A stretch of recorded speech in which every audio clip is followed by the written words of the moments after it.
Hi, this is Slink for Stratos Corporation, EVE Online. I thought I'd do a quick video. I've been talking to some people the last few days who are frustrated with the Grismar Agentfinder and so on. It's not the best interface in the world, but once I got over my first few days of struggling with, you know, some of the clunky interface, it's actually an invaluable tool. So I thought I'd do a quick video to kind of go through it and then maybe cover a couple of mission things in general. First of all, when you come to it, the link's in the forums. The first thing you want to do is actually register an account and log in. I'm already logged in. It's no major registration process. You just need an email address to confirm it. So basically, once you're logged in, that allows you to save your settings, and you can do pre-arranged searches for the different agent searches you've done before. So the first thing you want to do is set the this drop down to show agents. This is specific for agent searches. There's a lot more here. I'm just going to cover some basics about how to use this to find good agent clusters and whatnot. And then you basically have a series of criteria, one line at a time. So you can basically select from any one of these criteria, and you can, type into the right what you want to do. So if I'm going for a, let's see, an agent belonging to a corp, well, here, I'll just grab a saved search. That's probably the fastest way. You can kind of decide your criteria, but here's one that I used for Caldari construction. Basically, it is in a belonging to corp with name containing Caldari construction, requiring standing of, and I've got this set to greater than 1 right now. This is kind of in that early level 1 to level 2 or level 2 to level 3 transitions. In system with true security of greater than 0.4, so that keeps you at a low sec and whatnot. Now, as I add each one of these in, I'd actually select it, type it in, then I'd say run query, and that would save it. And then see here it creates the next blank one, so I could add more criteria to this search. But these are the three basic ones I use. So I basically get the name of the corp, so I want an agent that belongs to that corp. Some kind of a sort to get the lower level quality agents I'm not interested in, and to keep me out of low sec on mission running, at least for what I'm doing right now. So once you've done that, now you've got a list of all the agents. You can see that this is 1 of 15 on this page, and there's a total of 48, so I could scroll through the total of 3 or 4 pages. But what then I do is I go in and I type in a name of a system here. I'll use our headquarter system. And then when I click number of jumps from that system, it will show in this right column how many jumps away it is from where I want to work. Or kind of generally stage, or to given a general idea how far away I got to go to work with his agent. And then I sort by the standard, which is the standing requirement, the standing requirement ascending. So now what I have is a list of every Caldari construction agent that is starting at the 1.1 standing requirement, which is level 2 minus 18 quality. And then the quality keeps going up down the list, the standing keeps going up down the list, and over here on the right I can say, well, to work with this one I go 5 jumps away, to work with this one I go 9 jumps away, and on and on and on. So then as I was progressing, let's say I was somewhere in the low 1s, this is the list that I'd work with, and I could kind of go to the next and take a look at what I'm working towards. And I typically try to find agent clusters, so there's a handful of agents in an area, typically for a division I like to work for.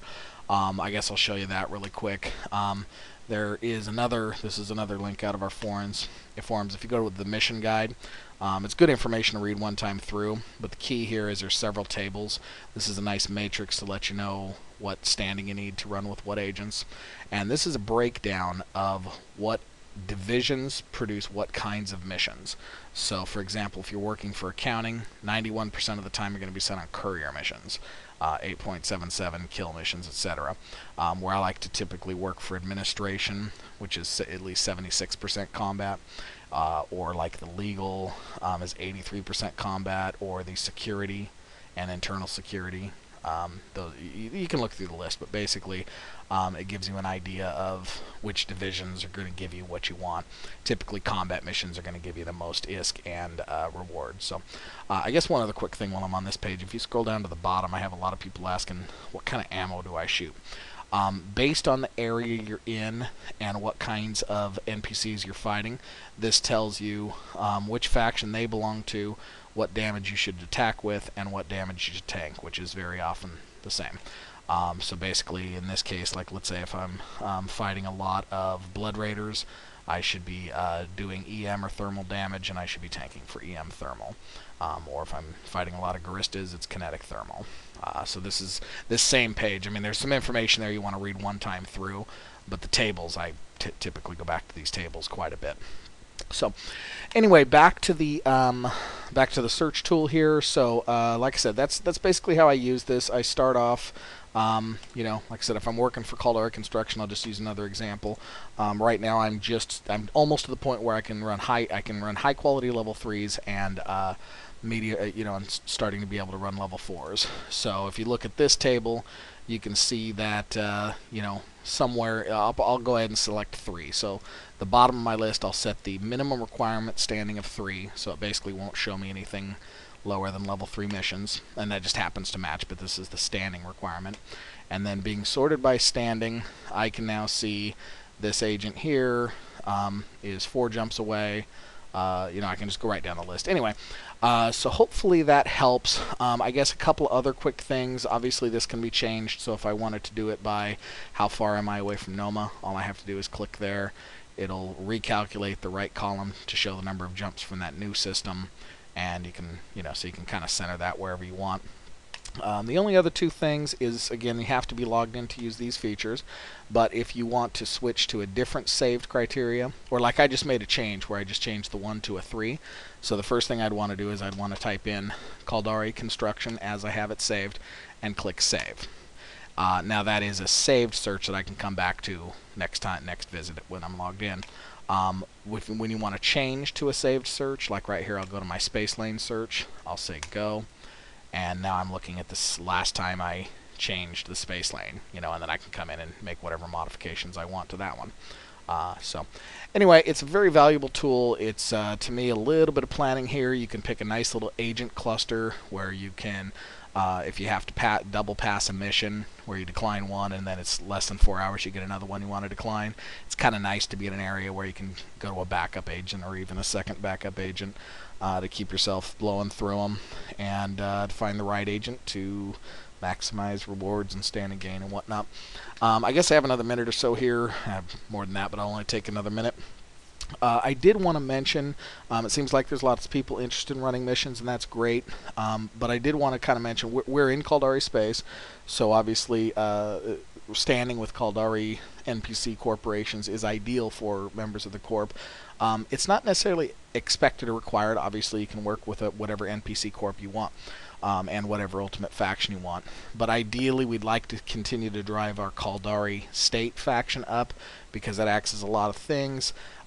One thing, though, to keep in mind is that as a corporation, we get an average standing with an NPC Corp, which is derived from the average number of members who have worked for that Corp. If you have never worked for the Corp, you're not calculated in the total average. Once you do one quest for the Corp, you're now part of the average. So what I do want to kind of mention is please don't just go do one mission for one NPC Corp. When you do that, you actually drag down our overall average. So I would like to ask that if you decide to work for a Corp, please, feel free to start. Don't worry about the average. Just please kind of grab one, run it, and stick with it until you get up at least into the 5.0, 6.0 range so that you're not pulling the average down. Keeping those NPC Corp averages high is very helpful over time to other Corp members, helping them get access to better agents faster, as well as ultimately being allowing new members to get jump clones and all kinds of other benefits. So anyway, hope that helps, and feel free to ask me questions in the game.